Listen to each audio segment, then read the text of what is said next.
नमस्कार बच्चों, मैं लाली मीना आज आपके लिए कक्षा 7 की पाठ्यपुस्तक बाल महाभारत कथा में संकलित दूसरा पाठ भीष्म प्रतिज्ञा लेकर आई हूँ।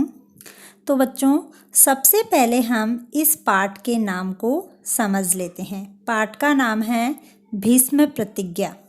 भीष्म शब्द से तात्पर्य है भयंकर या भयानक, अर्थात इसके नाम से स्पष्ट होता है कि इस पाठ में किसी भयानक प्रतिज्ञा के बारे में बताया गया है।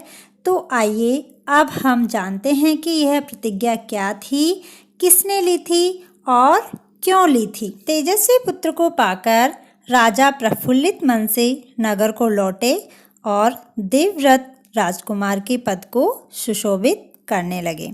बच्चों, देवव्रत पाठ में हमने पढ़ा था कि गंगा राजा शांतनु को उनका 8वां पुत्र देवव्रत लौटा देती है। तो राजा शांतनु अपने तेजस्वी पुत्र को पाकर प्रसन्न हो जाते हैं। प्रफुल्लित शब्द का अर्थ होता है प्रसन्न। और देवव्रत राजकुमार के पद को सुशोभित करने लगे, अर्थात उन्होंने राजकुमार के पद की सुंदरता को बढ़ा दिया। सुशोभित करना अर्थात सुंदरता बढ़ा देना। 4 वर्ष और बीत गए। एक दिन राजा शांतनु यमुना तट की ओर घूमने गए तो वहां अप्सरा सी सुंदर एक तरुणी खड़ी दिखाई दी। तरुणी का नाम सत्यवती था। तरुणी शब्द का अर्थ होता है नवयुवती। गंगा के वियोग के कारण राजा के मन में जो विराग छाया हुआ था वह इस तरुणी को देखते ही विलीन हो गया। उस सुंदरी को अपनी पत्नी बनाने की इच्छा उनके मन में बलवती हो उठी और उन्होंने सत्यवती से प्रेम याचना की। बच्चों, जैसा कि हमने देवव्रत पाठ में पढ़ा कि राजा शांतनु जब अपना वचन तोड़ देते हैं तो गंगा उन्हें छोड़कर चली जाती है। गंगा के वियोग के कारण राजा के मन में जो विराग छाया हुआ था, विराग शब्द का अर्थ होता है किसी वस्तु की इच्छा न होना। लेकिन जब वे उस तरुणी को देखते हैं, उस नवयुवती को देखते हैं, कौन नवयुवती? सत्यवती, जो यमुना तट पर खड़ी थी। जब वे सत्यवती को देखते हैं तो उसको देखते ही वह विराग क्या हो गया? विलीन हो गया। विलीन शब्द का अर्थ होता है लुप्त हो जाना। उस सुंदरी को अपनी पत्नी बनाने की इच्छा उनके मन में बलवती हो उठी। बलवती शब्द का अर्थ होता है मजबूत, अर्थात उनके मन में यह इच्छा हुई कि वो सत्यवती को अपनी पत्नी बनाए। तो उन्होंने सत्यवती से प्रेम याचना की। सत्यवती बोली, मेरे पिता मल्लाहों के सरदार हैं, पहले उनकी अनुमति ले लीजिए, फिर मैं आपकी पत्नी बनने को तैयार हूँ। जब राजा सत्यवती से विवाह करने की बात कहते हैं तो क्या बोलती है सत्यवती कि मेरे पिता मल्लाहों के सरदार हैं। मल्लाह शब्द होता है जिसका अर्थ होता है नाविक, ठीक है, अर्थात मेरे पिता नाविकों के सरदार हैं, आप उनकी आज्ञा ले लीजिए। अगर वो आज्ञा दे देंगे तो मैं आपसे विवाह करने के लिए तैयार हूँ। राजा शांतनु ने अपनी इच्छा उन पर प्रकट की तो केवटराज ने कहा, आपको मुझे एक वचन देना पड़ेगा। राजा ने कहा, जो मांगोगे दूंगा, यदि वह मेरे लिए अनुचित ना हो। केवटराज बोले, आपके बाद हस्तिनापुर के राज सिंहासन पर मेरी लड़की का पुत्र बैठेगा, इस बात का आप मुझे वचन दे सकते हैं? केवटराज की शर्त राजा शांतनु को नागवार लगी। नागवार शब्द का अर्थ होता है उनको वह शर्त अच्छी नहीं लगी। गंगा सूत को छोड़कर अन्य किसी को राजगद्दी पर बैठाने की कल्पना तक उनसे न हो सकी। गंगा सूत कौन?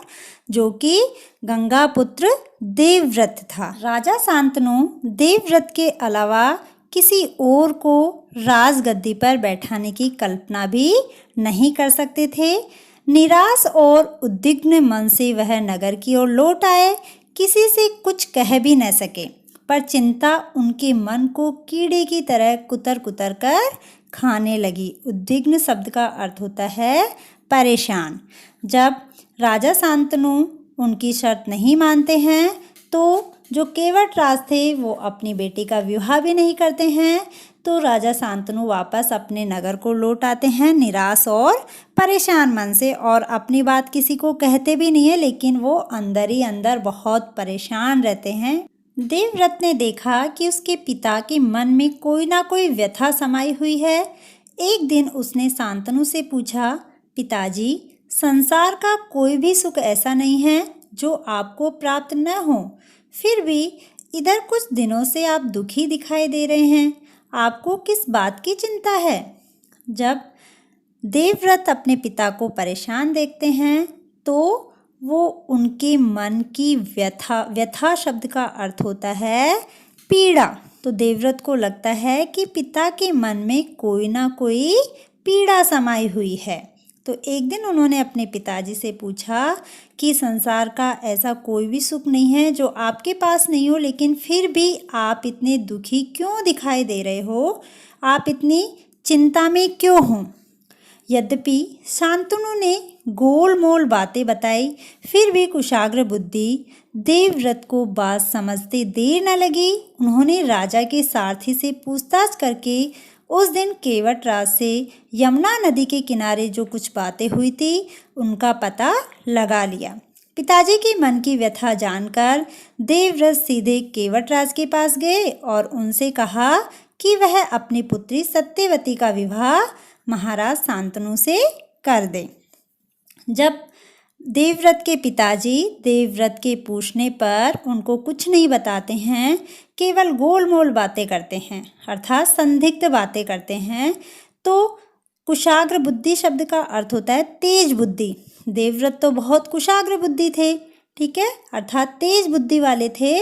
तो उनको बात समझते ज़्यादा देर नहीं लगी और उन्होंने राजा के सारथी से सब कुछ पता लगा लिया। सारथी शब्द का अर्थ होता है रथ हाँकने वाला, अर्थात जो राजा शांतनु का रथ चलाने वाला था, सारथी था, उससे पूछताछ करके उन्होंने सारी बातें पता लगा ली और वे सत्यवती के पिता के पास पहुंच जाते हैं और उनसे विनती करते हैं कि वे उनकी पुत्री का विवाह राजा शांतनु से कर दें।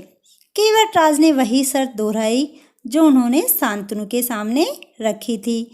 देवव्रत ने कहा, यदि तुम्हारी आपत्ति का कारण यही है तो मैं वचन देता हूँ कि मैं राज्य का लोभ नहीं करूँगा, सत्यवती का पुत्र ही मेरे पिता के बाद राजा बनेगा। केवटराज की शर्त को सुनकर देवव्रत क्या बोलते हैं कि मैं राजा नहीं बनूंगा, आपकी पुत्री का पुत्र ही अर्थात सत्यवती का पुत्र ही मेरे पिता के बाद राजा बनेगा। केवटराज इससे संतुष्ट न हुए, उन्होंने और दूर की सोची। बोले, आर्यपुत्र, इस बात का मुझे पूरा भरोसा है कि आप अपने वचन पर अटल रहेंगे, किंतु आपकी संतान से मैं वैसी आशा कैसे रख सकता हूँ? आप जैसे वीर का पुत्र भी तो वीर ही होगा। बहुत संभव है कि वह मेरे नाती से राज्य छीनने का प्रयत्न करे। इसके लिए आपके पास क्या उत्तर है? देवव्रत का वचन सुनने के बाद भी केवटराज संतुष्ट नहीं होते हैं। वो कहते हैं कि मुझे आप पर तो पूरा भरोसा है कि आप अपने वचन का पालन करोगे या आप अपने वचन पर अटल रहोगे, लेकिन जो आपकी संतान होगी वो भी आपकी जैसी ही वीर होगी, क्योंकि जो देवव्रत थे वो तो बहुत वीर थे। तो उन्होंने कहा कि आपकी संतान भी बहुत वीर होगी, तो हो सकता है कि आपकी संतान मेरे नाती से राज्य छीनने का प्रयत्न करे। नाती शब्द का अर्थ होता है दोहिता, अर्थात पुत्री का पुत्र। केवटराज का प्रश्न अप्रत्याशित था। उसे संतुष्ट करने का यही अर्थ हो सकता था कि देवव्रत अपने भविष्य का भी बलिदान कर दे, किंतु पितृभक्त देवव्रत इससे जरा भी विचलित नहीं हुए। गंभीर स्वर में उन्होंने ये कहा, मैं जीवन भर विवाह नहीं करूँगा, आजन्म ब्रह्मचारी रहूँगा, मेरे संतान ही न होगी। अब तो तुम संतुष्ट हो। अप्रत्याशित शब्द का अर्थ होता है जिसकी आशा न हो। अब जो केवटराज थे उनको संतुष्ट करने का एक यही अर्थ बचा था कि देवव्रत विवाह ही नहीं करे। अगर विवाह नहीं करेंगे तो उनकी कोई संतान नहीं होगी और जो उनकी पुत्री का पुत्र होगा उससे राज्य कोई भी नहीं छीन पाएगा। अर्थात राजा शांतनु के बाद केवटराज की पुत्री सत्यवती का पुत्र ही राजा बनेगा। लेकिन जो देवव्रत थे वो भी सच्चे पितृभक्त थे, वे इससे बिल्कुल भी विचलित नहीं हुए। विचलित शब्द का अर्थ होता है अस्थिर, अर्थात वो इससे बिल्कुल भी अस्थिर नहीं हुए। गंभीर स्वर में उन्होंने क्या प्रण लिया, क्या प्रतिज्ञा ली कि मैं जीवन भर विवाह नहीं करूँगा, आजन्म ब्रह्मचारी रहूँगा, मेरे संतान ही न होगी। अब तो तुम संतुष्ट हो। अब बच्चों, जैसा कि मैंने पाठ शुरू करने से पहले आपको बताया था कि भीष्म शब्द का अर्थ होता है भयंकर। जो देवव्रत थे उन्होंने ये भयंकर प्रतिज्ञा ली थी। कौन सी भयंकर प्रतिज्ञा? कि मैं आजन्म ब्रह्मचारी रहूँगा, जीवन भर विवाह नहीं करूँगा। तो ये देवव्रत द्वारा ली गई एक भयंकर प्रतिज्ञा थी। किसी को आशा न थी कि तरुण कुमार ऐसी कठोर प्रतिज्ञा करेंगे। तरुण कुमार कौन? देवव्रत। देवव्रत ने भयंकर प्रतिज्ञा की थी, इसलिए उस दिन से उनका नाम ही भीष्म पड़ गया। केवटराज ने सानंद अपनी पुत्री को देवव्रत के साथ विदा किया।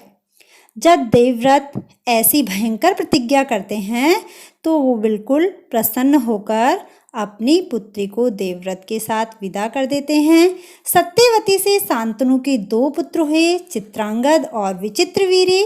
शांतनु के देहावसान पर चित्रांगद हस्तिनापुर के सिंहासन पर बैठे और उनके युद्ध में मारे जाने पर विचित्रवीर्य की 2 रानियां थी, अंबिका और अंबालिका। अंबिका के पुत्र थे धृतराष्ट्र और अंबालिका के पांडु।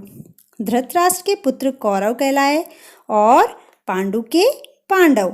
महात्मा भीष्म शांतनु के बाद से कुरुक्षेत्र युद्ध का अंत होने तक उस विशाल राजवंश के सामान्य कुलनायक और पूज्य बने रहे। शांतनु के बाद कुरुवंश का क्रम इस प्रकार रहा। इस क्रम को आप इस डायग्राम के माध्यम से समझ सकते हो। जो राजा शांतनु थे उनकी 2 रानियां थी। पहली रानी गंगा थी और दूसरी सत्यवती। गंगा से देवव्रत पैदा हुए थे और सत्यवती के 2 पुत्र थे, चित्रांगद और विचित्रवीर्य। देवव्रत ने विवाह नहीं किया था क्योंकि उन्होंने यह प्रतिज्ञा ली थी।